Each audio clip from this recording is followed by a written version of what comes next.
Hey, this is Awais with Open Trader, and this is the market analysis and outlook video for Monday, October 1st. Now, in our last video, we talked about the importance of the 1428 level, and our bias was bullish above it and bearish below it. And we said that as long as price held above 1428, we were looking for our upside targets at the gap fill at 1437 quarter, the naked VPOC at 1437 half, and then we were looking for price to test this range over here, 1442.75 to 1444.75, and we were expecting some responsive selling on the first push back into this prior range. So that video was shot on Wednesday, September 26th, and we can see that the following day, price held above 1428 and then pushed up to the gap fill and the naked VPOC at 37 quarter to 37 half, and then above it, it tested the bottom of this range, 1442.75 to 1444.75, where responsive sellers were active on first test, and we actually got a rotation back down towards 1428. Now the bias remained bullish above that level, and we can see again, we hold above 1428, push higher, kind of balance within this range, and then close around 1434 quarter. So this morning, we opened on a gap up, on a opening drive, and we had news out at 9 a.m. Central.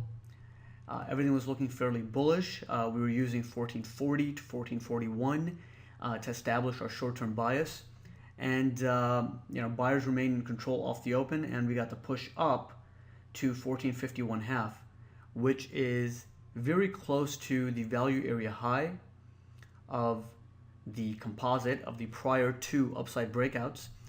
And then if we look at just the breakout from September 13th, we can see that we have the composite VPOC at 1453. Now, one of the concepts we discussed in a prior video was the idea of price moving from an area of acceptance to a level that was previously accepted, right? So basically what happened was, bigger picture, we broke out on September 13th, we built acceptance at 1453, and once we failed there, we went back down to 1428, which was the prior area of acceptance. And then from that point forward, price below it was rejected. 1424 was considered an unfair low. We started holding above 1428, and then price goes back up towards 1453, which was an area where buyers and sellers had agreement on value and on price prior to this down move. So now, let's discuss the outlook for this coming week. And to do that, let's actually take a look at the economic calendar, because we use the economic reports as catalysts to drive price in one direction or the other, okay? And this gives us a good idea on how the week might play out, right? Based on how important the economic release is, how much of an impact we think it's going to have. And then we kind of use that as a backdrop. And then, of course, we utilize the auction market process and technical analysis to identify key levels where we enter and exit our trades, but we want to be aware of the key economic reports that are coming out on the week.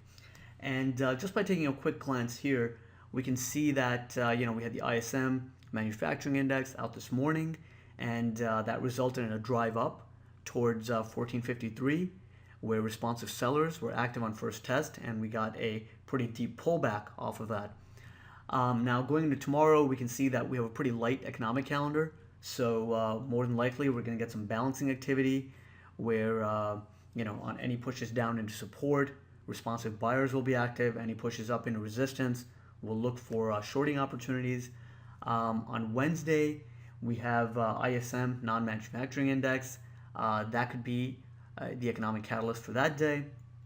But really, the key economic report for this week is going to be the employment situation, the non-farm payroll report out on Friday at 8:30 a.m. Eastern. And then on Thursday, we're going to be looking at the jobless claims and the FOMC minutes to act as catalyst to drive price in one direction or the other. But looking at the bigger picture, looking at the week, we can see that the main economic report is really going to be that jobs number on Friday. So the expectation going into the jobs number is going to be of relative balance, right? So what do we mean by that?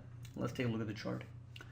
So we can see that we have heavy acceptance 1428, heavy acceptance 1453.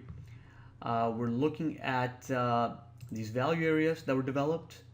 So following the breakout, September 13th, we have the value area at 1438.5 to 62.5. If we switch over to the chart that shows us the upside breakout from this September 13th and September 6th, then we can see that we have the value area at 20.5 to 53. So really the ideas going forward are going to be to look for long opportunities on pullbacks to 35 to 28, and then we're going to look for shorting opportunities if price pushes much higher, in the 53 area, in the 57 to 59 area. In this range, we're going to be looking for responsive sells and any higher. But basically the idea for the next few days is for price to remain within this 28 to 59, 60 range. And we're going to be looking to take trades based on our key levels around 35, around 28, around 37. And then on the upside, we're going to be looking at 49.5 to 51.5. We're going to look at 53, and then 57 to 60 is another area where we'll be looking to take short setups. But the expectation for the next few days is really for a range-bound market, but with a bullish bias. So those are the ideas on the day and on the week. We'll update you guys on Wednesday and see what price has done up till that point, and we'll catch up then. If you guys have any questions, please feel free to post them in the comments. We'll either address them in our next video, or if it's a shorter answer, then we'll just address it right there in the comment section. All right, thanks everyone. Good luck rest of the week, and we'll catch you in the next video.